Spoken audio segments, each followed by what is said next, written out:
Now let's start putting the tape across the book. I chose my thin tape. The first place I'm going to put the tape is going to be across the top here. This gives this part support where it usually starts to rip, and we just put a strip across just like we did over here.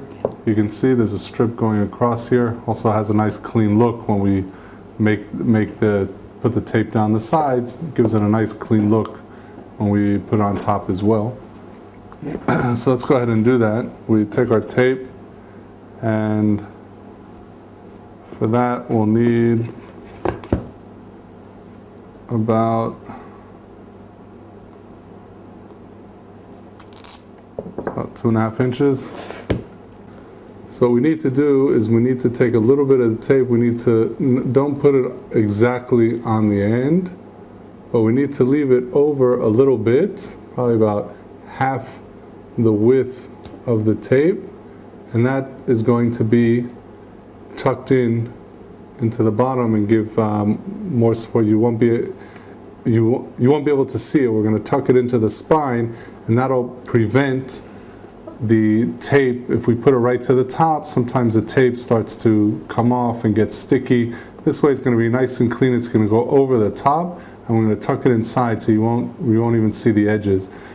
Now what we're going to do, in order to make it easier to tuck inside at the edge where the continuation of the book, we're going to make a little snip, and the tape will have its grooves over here, and then also on the other side.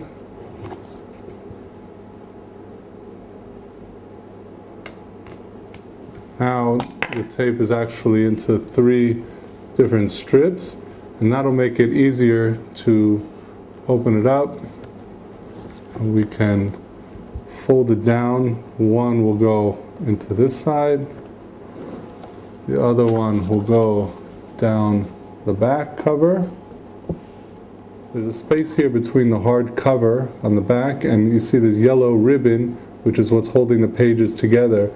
You don't have to be afraid to just pull it out a little bit so you see a space. I take my knife. I don't use the very sharp part of it because then it'll just poke holes, but I use that to kind of separate it and tuck it down in between that part of the hard cover and where the pages are. I just very gently, so it doesn't rip the tape, I just kind of stuff it in there.